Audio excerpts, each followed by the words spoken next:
Hello everyone, this is Latasha Blanton from the Real South Africa Travel and Tourism. And you're going to have the opportunity to travel with Phil Scott to sunny South Africa. You guys are going to have the opportunity to come to Johannesburg, and you guys are going to be coming to Durban. And we're going to set it up perfectly. It's going to be like a luxury experience for you guys. At the same time, you're going to be getting some culture. And of course, you're going to get an opportunity to talk to Phil, hang out with Phil, and get his views on Africa and South Africa. You're also going to get an opportunity to explore the lifestyles here that are available in South Africa. And we're going to do all that for you in an amazing 10 days. We do hope that you go to the website and book, because we do look forward to seeing you here. Absolutely. Our website is therealsouthafrica.com. Go there, scroll down. You'll see a picture of Phil, and just go ahead and book there. So we'll see you here in what we like to call sunny South Africa.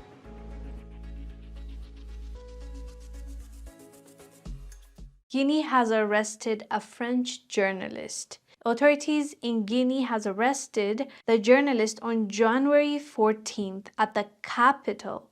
The French journalist Thomas Dietrich, who has been in the West African country to investigate state-run fuel company following a deadly explosion at country's main fuel terminal, has been arrested. He was arrested at his hotel. Authorities did not provide reasons for his arrest, although this is not the first time the French journalist is being arrested in an African country. This journalist has been doing the same thing, investigating in many other African countries, and this is not his first time, believe it or not, being arrested. So the Guinean authorities did not give a lot of information as to why he was arrested, and also they didn't share any information if he was involved in more than what he shared with the authorities when he landed in Guinea. Most of these journalists, unfortunately, are not the way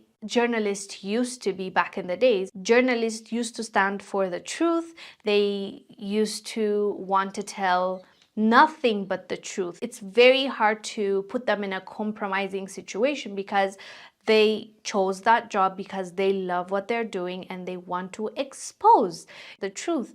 Unfortunately, that cannot be said for many of the new age journalists, because even the former CIA agent told us how it's very easy nowadays to buy the journalists. Back in the days, you might need to manipulate them, you might need to plant stories to make them believe so that they go ahead and convince the masses. But now it doesn't take as much, because they're not really there because they care about the people. There are other functions, however, some of them more legitimate than others. One is to run secret wars. Another thing is to disseminate propaganda to influence people's minds. And this is a major function of the CIA. And unfortunately, of course, it overlaps into the gathering of information. You have contact with a journalist, you will give him true stories, you'll get information from him, you'll also give him false stories. You also work on their human vulnerabilities to recruit them in a classic sense, to make them your agent so that you can control what they do, so you don't have to set them up sort of, you know, by putting one over on them. So you can say, here, plant this one next Tuesday. Can you do this with responsible reporters? Yes, the Church Committee brought it out in 1975, and then Woodward and Bernstein put an article in Rolling Stone a couple of years later. 400 journalists cooperating with the CIA, including some of the biggest names in the business, to consciously introduce the stories into the press. Well, give me a concrete example of how you use the press this way. Well, for example, in my war, the Angola War that I helped to manage, 1/3 of my staff was propaganda. I had propagandists all over the world, principally in London, Kinshasa, and Zambia. We would take stories which we would write and put them in the Zambia Times, and then pull them out and send them to a journalist on our payroll in Europe. But his cover story, you see, would be that he had gotten them from his stringer in Lusaka, who had gotten them from the Zambia Times. But after that point, the journalists, Reuters and AFP, the management was not witting of it. Now, our contact man in Europe was.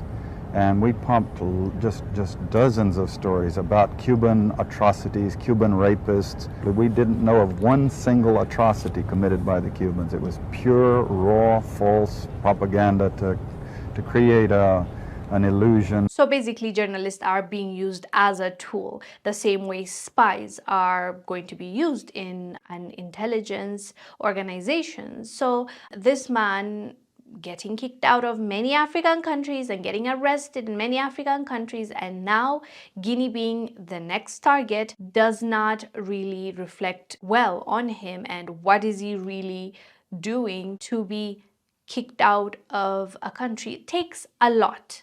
And especially in African countries, it takes a lot for someone to get kicked out or deported or arrested. And that's one of the issues that we talk about here. Why aren't we treating everyone the same? Why are foreigners, especially white people, getting treatment that is better than the locals?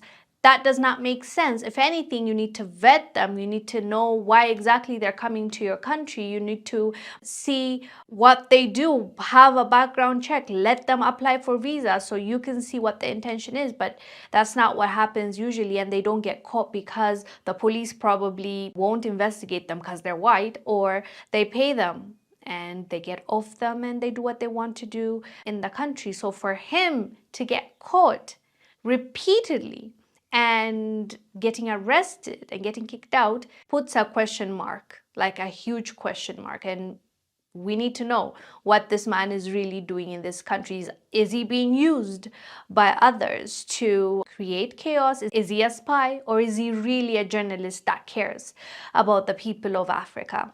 Let us know down below what your thoughts are about this, fam. I am Wongel Zelalem. I'll see you on the next one.